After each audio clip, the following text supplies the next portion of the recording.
أعوذ بالله السميع العليم من الشيطان الرجيم من همزه ونفخه ونفثه بسم الله الرحمن الرحيم إذا جاء نصر الله والفتح ورأيت الناس يدخلون في دين الله أفواجا فسبح بحمد ربك واستغفر إنه كان توابا سبحان ربك رب العزة عما يصفون وسلام على المرسلين والحمد لله رب العالمين.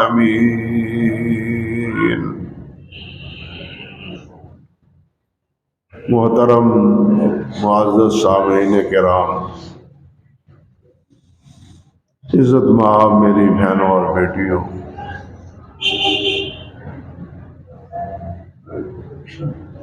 آج اللہ کے فضل و کرم اور احسان سے ہم رمضان المبارک کے بابرکت مہینے کی تکمیل کر رہے ہیں۔ یہ آخری روزہ بھی ہے اور آخری جمعہ بھی۔ اللہ سبحانہ و تعالی رمضان کے جو روزے رکھنے کی اللہ نے توفیق عطا فرمائی ہے، نماز پڑھنے کی، ذکر و اذکار کی، قرآن مجید پڑھنے کی، اللہ سبحانہ و تعالی وہ اپنی مہربانی سے قبول و منظور فرمائے، اور پھر اس پر مداومت کی بھی اختیار توفیق عطا فرمائے۔ نبی کریم صلی اللہ علیہ وسلم سے پوچھا گیا کہ ای العمل افضل، کہ کون سا عمل اچھا ہے، افضل ہے؟ تو آپ صلی اللہ علیہ وسلم نے ارشاد فرمایا کہ جس پر مداومت کی جائے وَإِن قَلَّ، اگرچہ وہ تھوڑا ہی کیوں نہ ہو۔ رمضان مبارک کے معمولات ایک تو خاص ہیں، روزہ رکھنا پورے مہینے کا، رات کی طرح نوافل پڑھنا، قیام اللیل کرنا، لیکن کیا یہ رمضان مبارک کے روزے رکھنے کے بعد اس کے بعد روزے کا کوئی تعلق نہیں؟ قیام اللیل کا کوئی تصور نہیں؟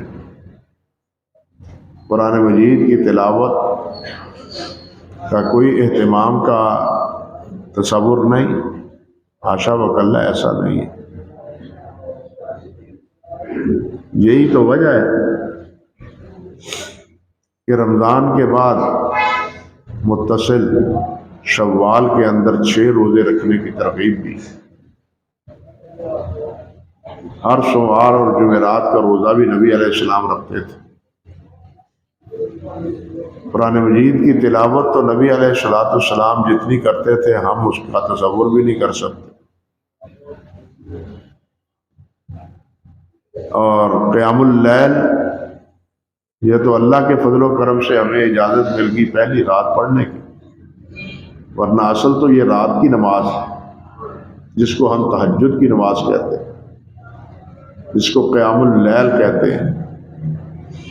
یہ تو نبی علیہ السلام کی پیروی میں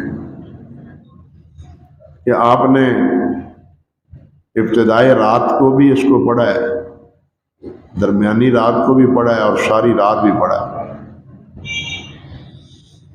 یہ تو آپ کی اس مطابق میں اور امت کی سہولت میں یہ پہلی رات عشاء کی نماز کے بعد ہی ہم پڑھ لیتے ہیں، ورنہ قیام اللیل کا تقاضا اور قیام اللیل کی فضیلت اور اس کا حکم وہ تو سارے سال کے لیے. تو یہ معمولات اگرچہ رمضان المبارک میں زیادہ ہے، لیکن یہ نہیں کہ اس کے بعد تعطل ہے، اس کے بعد انقطاع ہے کہ اب اس کی چھٹی مل گئی. حاشا وکلا، یہ چھٹی نہیں ہے.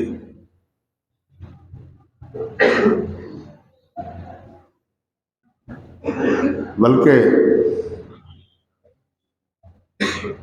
رمضان المبارک تو ہمارے لیے ایک تربیت کا مہینہ ہے، اور اس تربیت کا آگے اثر پورے سال تک مرتب رہنا چاہیے. جس طرح ایک نماز کا اثر اگلی نماز تک رہنی چاہیے، بالکل اسی طرح رمضان مبارک کا اثر پورے سال پر محیط ہونا چاہیے. بلکہ حضرت مجدد الافسانی رحمۃ اللہ علیہ نے تو لکھا بھی ہے کہ جس کا رمضان اللہ اور اللہ کے رسول صلی اللہ علیہ وسلم کی اطاعت اور فرم برداری اور سنت نبوی کے مطابق گزر جاتا ہے، تو اللہ سبحانہ و تعالی باقی ایام اور باقی مہینے وہ بھی اللہ سبحانہ و تعالی اپنی اطاعت اور فرم برداری میں گزارنے کی توفیق عطا فرما دیتے ہیں.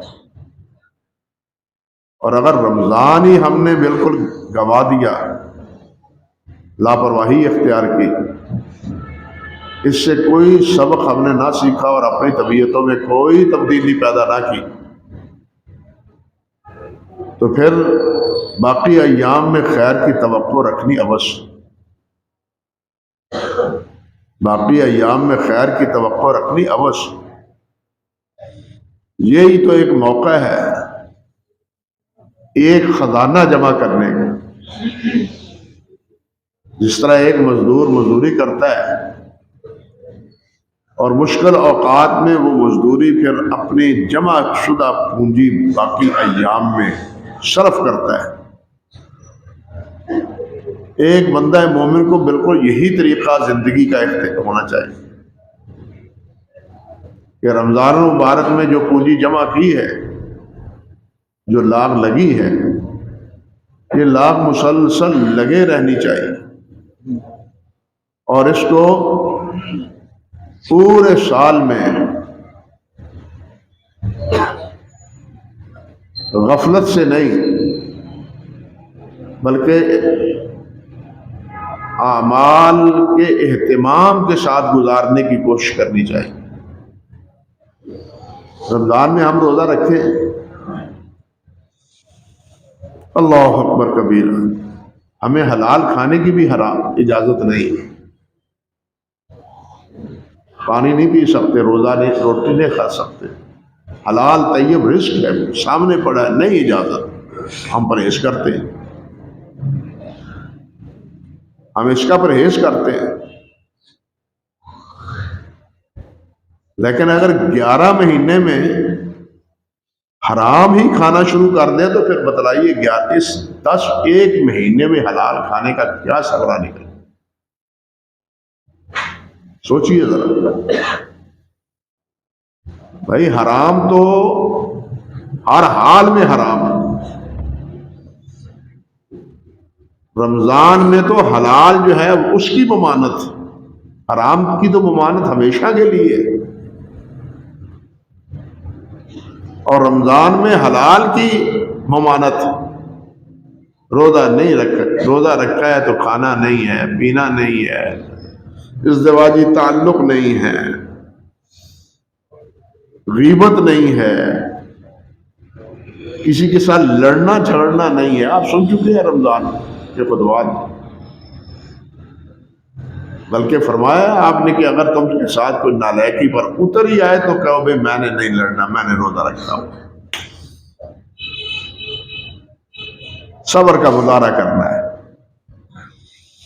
تو کیا رمضان گزرتے ہی ہم لڑائی پر اتر آئے؟ رمضان گزرتے ہی ہم جناب بالکل ہمیں چھٹی مل جائے کہ جو چاہے کریں اور جو چاہے کھائیں اور جو چاہے پئیں، بالکل نہیں بھائی، یہ رمضان کا روزہ ہے، ایک رمضان کا مہینہ، لیکن اسلام کا روزہ تو زندگی بھر کا ہے۔ تبھی تو اللہ ذو الجلال نے فرمایا یا ایھا الذین آمنوا ادخلوا فی السلم کافہ، ایمان والو اسلام میں مکمل داخل ہو جائے، ایک مہینے کے لیے نہیں، ساری زندگی تمہاری اسلام میں گزرنی چاہیے، ساری زندگی اطاعت اور فرم برداری میں گزرنی چاہیے۔ ولا تموتن الا وانتم مسلمون، تمہیں موت آئے تو اطاعت میں، فرما برداری میں، عبادت میں، اللہ کے ذکر میں آئے۔ بہت سے اللہ کے بندے ہیں، کتابوں میں ان کا تذکرہ ہے، کوئی قرآن پڑھتے ہوئے اس دنیا سے جاتا ہے، کوئی اذان کہتا ہوا اس دنیا سے جاتا ہے، کوئی خطبہ دیتا ہوا اس دنیا سے چلا جاتا ہے، کوئی نماز پڑھتا ہوا اس دنیا سے جاتا ہے، کوئی نماز میں تشہد کی حالت میں چلا جاتا ہے اور کوئی سجدے کی حالت میں چلا جاتا ہے۔ وَلَا تَمُوتُنَّ إِلَّا وَأَنْتُمْ مُسْلِمُونَ، یہ نصیبے کی بات ہے، اللہ ہمارے نصیبے میں کر دے۔ اور ایسے ہی تو نہیں سب دعائیں کرتے تھے، توفنی مسلما والحقنی بالصالحین، توفنی مسلما والحقنی بالصالحین، یا اللہ مسلمان بنا کے مجھے اس دنیا سے لے جا اور قیامت کے دن صالحین کے ساتھ میرا حشر فرما۔ انبیاء یہ دعا ایسے نہیں کرتے تھے، جنازے میں بھی ہم یہ دعا ایسے نہیں کرتے، اسی لیے کرتے ہیں اور یہی اللہ ذو الجلال سے طلب کرتے ہیں اور مانگتے ہیں کہ یا اللہ ایمان پر قائم رکھ اور ایمان پر موت ہمیں عطا فرما۔ لیکن بھائی صرف دعاؤں سے بات تو نہیں بنتی نا، جب تک کہ اس پر عمل کا اہتمام نہ کیا جائے، اپنے آپ کو اسلام کا پابند نہ بنایا جائے، اس کی فرما برداری نہ کی جائے۔ میں نے عرض کیا کہ اسلام کا یہ روزہ تو آخری وقت تک ہے، بلوغت سے لے کے مرنے تک۔ وَاعْبُدْ رَبَّكَ حَتَّى يَأْتِيَكَ الْيَقِينُ، اس وقت تک تم عبادت کرو، اللہ کے بندے بنے رہو جب تک تمہیں موت آ جائے۔ موت کو یہاں یقین کے لفظ سے تعبیر کیا ہے۔ ہاں، یہ یقین کا لفظ علم کے دائرے میں آتا ہے، ایک علم الیقین ہے، ایک عین الیقین ہے، ایک حق الیقین ہے، تین درجے ہیں علم کے، علم الیقین، عین الیقین، حق الیقین۔ اور یہ یقین عین الیقین ہے، اللہ سمجھنے کی کوشش کرے۔ یہ وَاعْبُدْ رَبَّكَ حَتَّى يَأْتِيَكَ الْيَقِينُ، یہ عین الیقین ہے۔ اس وقت یقین آ جاتا ہے جب موت کے فرشتے سامنے آ جاتے ہیں، پتہ چل جاتا ہے کہ اب چل چلاؤ کا وقت آ گیا۔ اس وقت تک تم اللہ کی بندگی کرتے رہو۔ بھائیو، اللہ کے پیارے پیغمبر علیہ السلام نے آخری وصیت کیا فرمائی تھی؟ الصلاۃ الصلاۃ الصلاۃ وما ملکت ایمانکم، جو تمہارے زیر دست ہیں ان کا خیال رکھو اور نماز کا اہتمام کرو، نماز کا اہتمام کرو، نماز کا اہتمام۔ نماز تمام نیکیوں کا منبع ہے اور نماز سے جدائی تمام برائیوں کا مرکز۔ اللہ ذو الجلال والاکرام نے فرمایا، جہاں یہ فرمایا کہ ان الصلاۃ تنہی عن الفحشاء والمنکر، وہاں اللہ سبحانہ و تعالیٰ نے یہ بھی ارشاد فرمایا ہے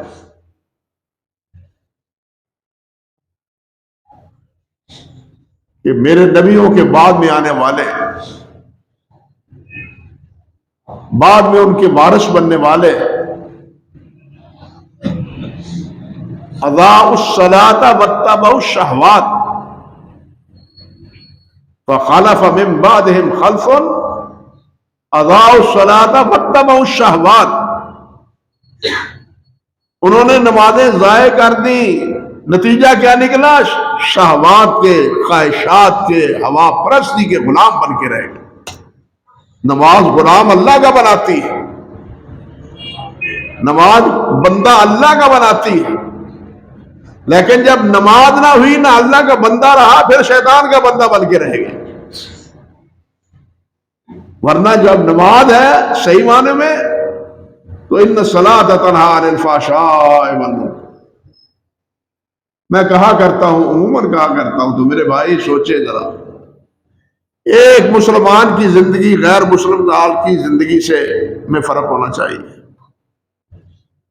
لیکن آج المیہ یہ ہے کہ غیر مسلم اپنے معاملات میں ان چیزوں کے پابند ہیں جن کی پابندی اللہ نے مسلمان کو، اللہ اور اللہ کے رسول نے مسلمان کو پابند کی ہے، لیکن مسلمان اس کے پابند نہیں ہے، غیر مسلم اس کے پابند ہے۔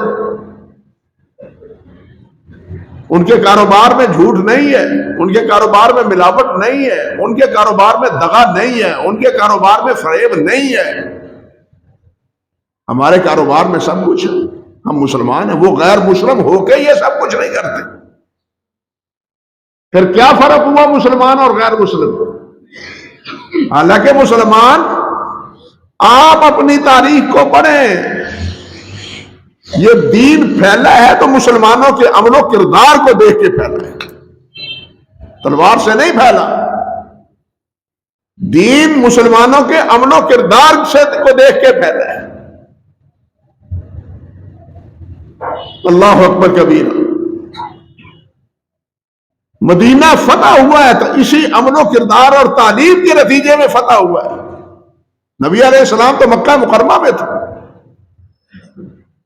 مدینہ کو کس نے فتح کیا ہے؟ وہ نبی علیہ السلام کے اخلاق نے، جو آپ نے بیعت کرتے ہوئے صحابہ کرام سے عہد لیا تھا۔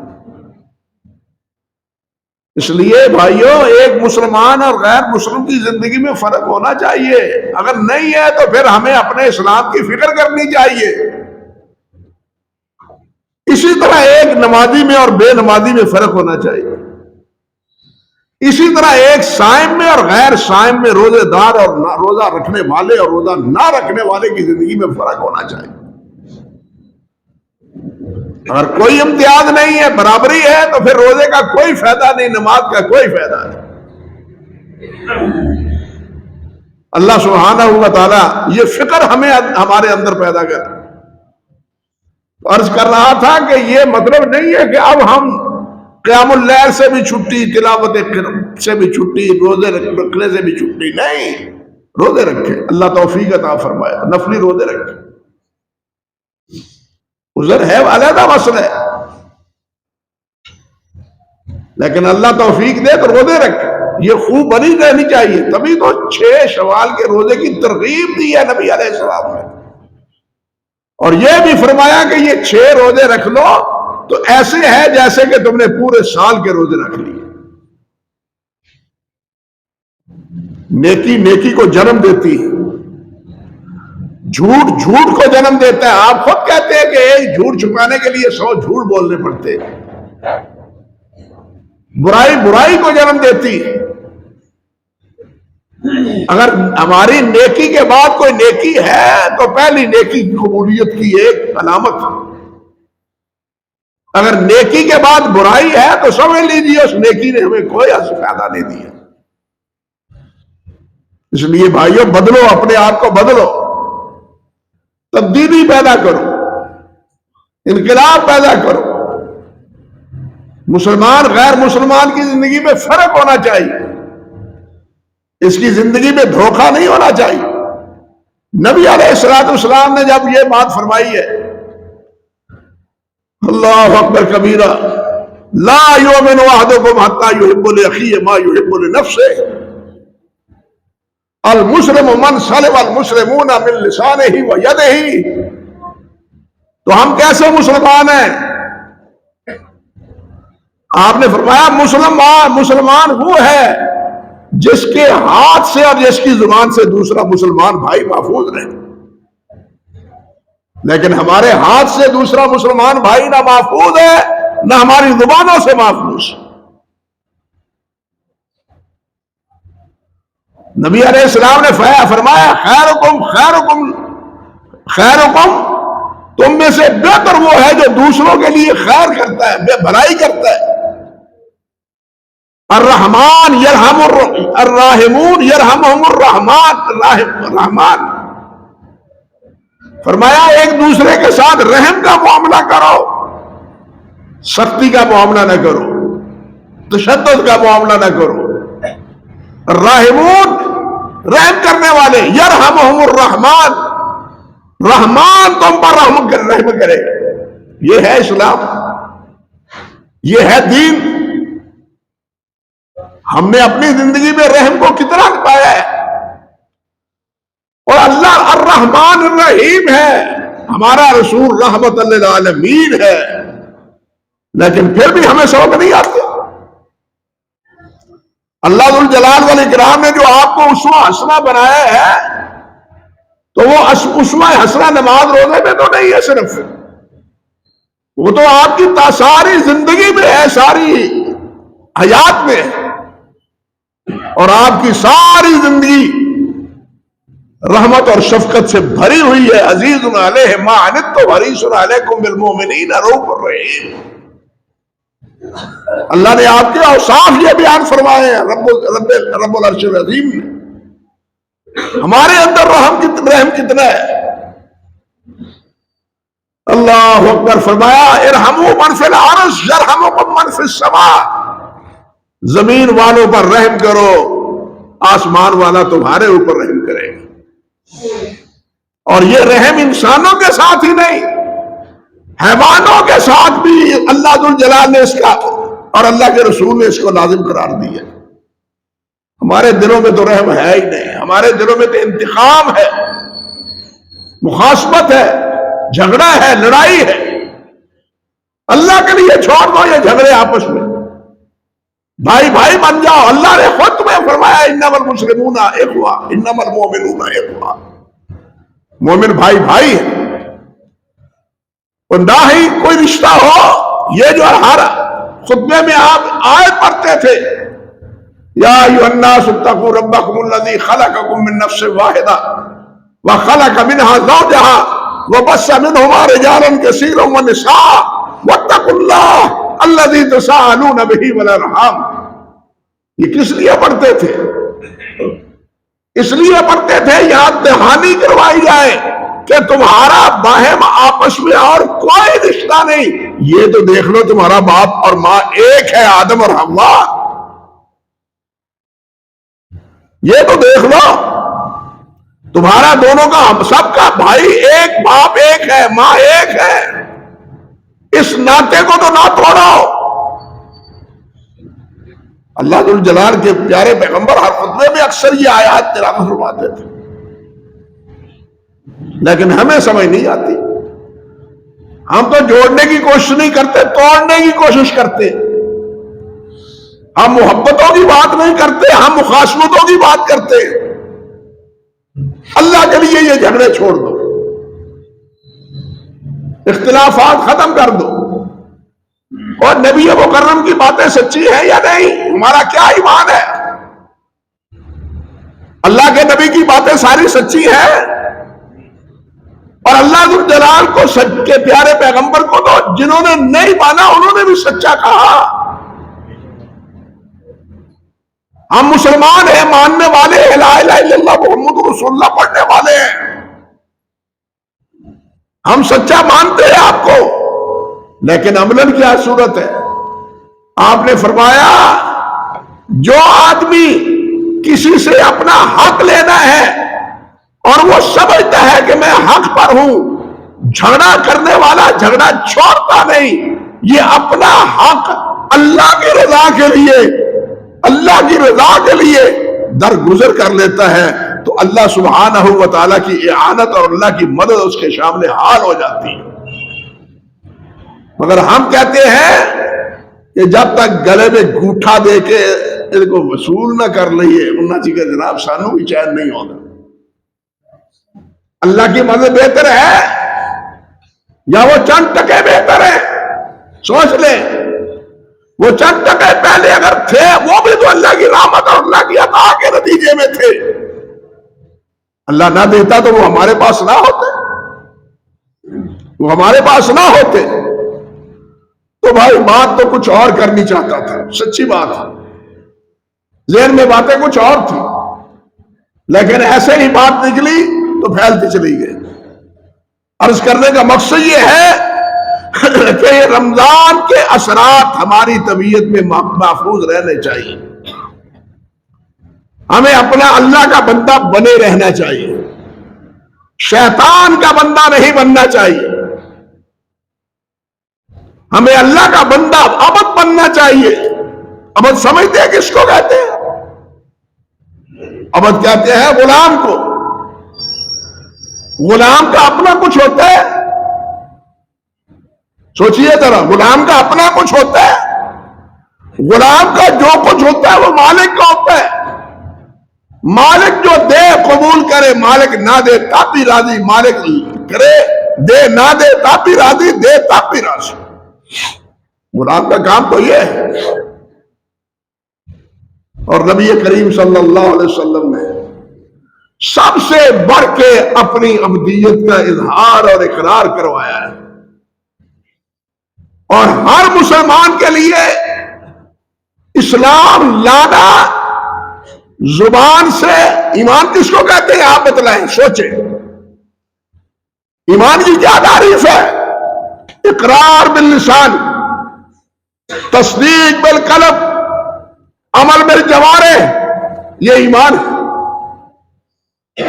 جو اعمال کو ایمان میں شامل نہیں کرتے وہ کم سے کم یہ تو کہتے ہیں کہ ایمان کیا ہے؟ اقرار باللسان و تصدیق بالقلب. اب اگر محمد رسول اللہ کو عبدہ و رسولہ کہا ہے تو پھر محمد رسول اللہ کو نور من نور اللہ کہنے کا کوئی جواز نہیں. میری بات کو تلخی پہ معمول نہ کرے، سنجیدگی سے سوچے. آپ نے فرمایا لا تطرونی کما اطرت النصارى مسیح ابن مریم، مجھے اس طرح نہ بڑھا دو جس طرح عیسائیوں نے عیسیٰ علیہ السلام کو بڑھا دیا. انما انا عبد فقولوا عبد اللہ ورسولہ، میں اللہ کا بندہ ہوں، مجھے یہی کہو کہ محمد اللہ کے بندے ہیں اور اللہ کے رسول ہیں. محمد بندے ہیں، غلام ہے. غلام کا اپنا نہیں، غلام کا سب کچھ کیا ہوتا ہے؟ مالک کا ہوتا ہے. اور نبی علیہ السلام تو فرمایا کرتے تھے انا اجلس کما یجلس العبد وانا آکل کما یاکل العبد. جس طرح چوکڑیے مار مار کے، گاؤں تکیے لگا کے، دسترخوان سجا کے ہم کھاتے ہیں، نبی علیہ السلام یوں نہیں کھاتے تھے. اللہ اکبر. کہتے ہیں، فرماتے ہیں میں تو غلام کی طرح بیٹھتا ہوں، غلام کی طرح کھاتا ہوں. ہمارے طرح نہیں، غلام کی طرح. انما انا عبد آکل کما یاکل العبد واجلس کما یجلس العبد. لیکن ہم نے جس کا ایمان کے ساتھ تعلق ہے قول و اقرار سے، ہم نے قول و اقرار میں اس کو بدل دیا. انا للہ و انا الیہ راجعون. کیا اسلام ہے اور کیا مسلمانی ہے ہماری. اللہ ہی ہمیں ہدایت دے. تمہارا عرض کرنے کا مقصد یہ تھا کہ بھائیو رمضان کا یہ اثر باقی قائم رہنا چاہیے. اللہ توفیق دے، اللہ اس کی ہمت عطا فرمائے. یہ عمل ٹوٹے نہ، رات کا قیام ختم نہ ہو، روزے بالکل شام تک مفقود نہ ہو. قرآن مجید کی تلاوت یوں نہیں کہ اب ٹھپ کے رکھ دیا جائے. مگر رمضان گیا تو قرآن بھی گیا، روزے گیا تو قرآن بھی گیا. نہیں، قرآن کا اہتمام، روزے کا بھی، قیام اللیل کا بھی، ذکر و اذکار کا بھی، اللہ ہمیں اس کی توفیق عطا فرمائے۔ اور پھر رمضان کی آخر میں سب سے بڑا اہتمام یہ ہے کہ اللہ سے استغفار کریں، اللہ سے بخشش مانگیں، اللہ سے توبہ کریں۔ قرآن مجید اور نبی علیہ السلام کے معمولات سے، قرآن مجید کے ارشادات سے یہی معلوم ہوتا ہے کہ کسی عمل کے اختتام پر توبہ اور استغفار کا اہتمام کرنا چاہیے۔ کیوں کرنا چاہیے؟ بھائی ہم جتنی بھی بندگی کر لیں، جتنی بھی عبادت کر لیں، جتنے بھی اخلاص سے کیوں نہ کر لیں، لیکن ہم یہ ضمانت نہیں دیتے، ہمیں یہ اطمینان نہیں حاصل ہوتا کہ ہم نے اپنی عبادت میں اللہ کی بندگی کا حق ادا کر دیا۔ اگرچہ سر پر سجود ہوئے نماز میں، جو سب سے زیادہ اللہ کے قرب کا ذریعہ ہے، لیکن اللہ کی بندگی پوری نہیں ہو سکتی۔ وہاں تو اللہ کے فرشتے قیامت کے دن کہیں گے سبحانک ما عبدناک حق عبادتک، فرشتے سبحانک ما عبدناک حق عبادتک، اللہ تو پاک ہے، ہم تیری عبادت کا حق ادا نہیں کر سکے، ہم کون ہیں؟ اس لیے ان عبادات کے اختتام پر اہتمام توبہ کا کریں۔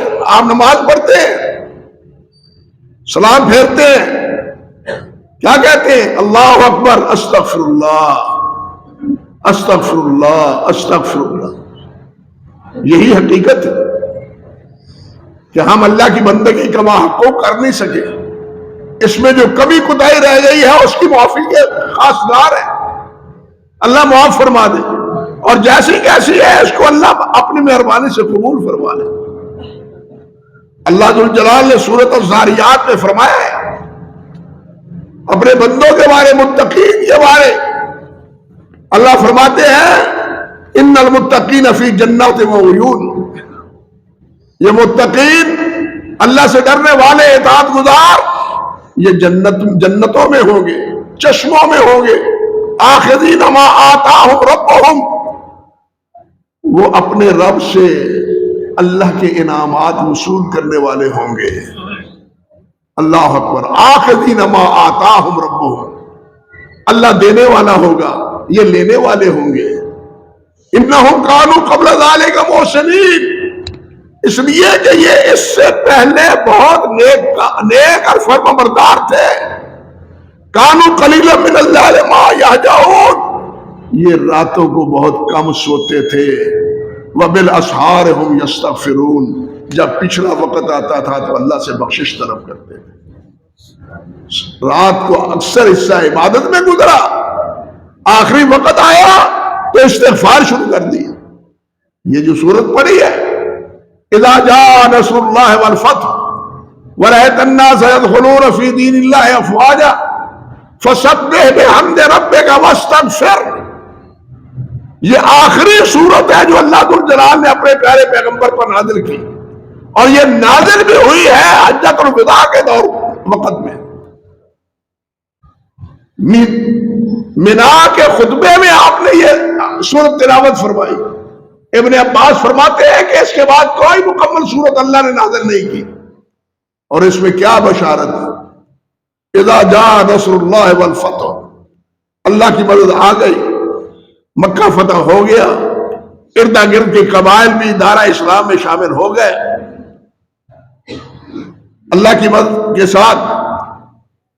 وَرَأَيْتَ النَّاسَ يَدْخُلُونَ فِي دِينِ اللَّهِ أَفْوَاجًا، اور آپ اب دیکھیں گے کہ لوگوں کو فوج در فوج، موج در موج اسلام کی طرف آ رہے ہیں، قبائل در قبائل۔ عام الوفود، 9 ہجری کو عام الوفود کہتے ہیں، جس دن وفد آتے رہے، اسلام قبول کرتے رہے۔ کبھی آج فلاں وفد آ رہا ہے، فلاں قبیلہ آ رہا ہے، آج فلاں قبیلہ آ رہا ہے، سب اسلام قبول کر رہے ہیں۔ اللہ فرماتے ہیں فسبح بحمد ربک واستغفر، بس آپ اللہ کی تسبیح کہیں اور اللہ سے بخشش طلب کریں، اللہ سے بخشش طلب کریں۔ آپ کے ذمہ کوئی گناہ تو نہیں ہے، آپ تو معصوم ہیں، آپ معصوم عن الخطا ہے، پھر بھی اللہ حکم دیتا ہے فسبح بحمد ربک واستغفر۔ اور حدیث میں آتا ہے صحیح بخاری اور صحیح مسلم میں حضرت عائشہ صدیقہ رضی اللہ تعالی عنہا سے کہ اس صورت کے بعد نبی علیہ السلام رکوع میں بھی اور سجدے میں بھی سبحان ربی الاعلی یا سبحان ربی العظیم نہیں، بلکہ سبحانک اللہم ربنا سبحانک اللہم وبحمدک یہ پڑھتے تھے، یہ دعا سبحانک اللہم وبحمدک اشہد ان لا الہ الا انت نہیں، بلکہ وہ ذہن میں الفاظ دوسرے ہیں جس میں فرماتے ہیں سبحانک اللہم ربنا وبحمدک اللہم اغفر لی، سبحانک اللہم ربنا وبحمدک اللہم اغفر لی۔ رکوع میں بھی یہی دعا، سجدے میں بھی یہی دعا۔ اس لیے بھائیو رمضان کے اختتام پر اب یہ چند گھڑیاں جو باقی رہ گئی ہیں، بالخصوص عصر کے بعد کا وقت، اللہ سے توبہ کریں، اللہ سے بخشش مانگیں، اللہ جو رمضان میں غلطیاں ہوئی ہیں معاف فرما دے۔ قرآن مجید کا اسلوب ہی یہ ہے، ایک مسئلہ نہیں ہے، کئی جگہ پہ ہے۔ ثم افیضوا من حیث افاض الناس، حج کر لو، طواف افاضہ کر لو، طواف زیارہ کر لو، حج مکمل ہو گیا، لیکن واستغفر اللہ، اللہ سے بخشش مانگو۔ وہاں بھی کیا ہے؟ طواف افاضہ ہو جانے کے بعد، طواف زیارہ کے بعد واستغفر اللہ، اللہ سے بخشش مانگو۔ اللہ اکبر کبیرہ۔ تو رمضان کے آخری اس دن میں، آخری گھڑیوں میں اس کا اہتمام کریں، اللہ ہمارے خطائیں معاف کرے، ہماری غلطیاں معاف کرے، کوتاہیاں معاف فرما دے، اور اللہ ذوالجلال اپنی مہربانی سے ہمارے روزے اور ہماری یہ عبادت ٹوٹی پھوٹی کمزور سی وہ قبول فرما کے اللہ ذوالجلال ہمیں جہنم سے آزاد فرما دے۔ اقول قولی ھذا استغفر اللہ لی ولکم ولسائر المسلمین۔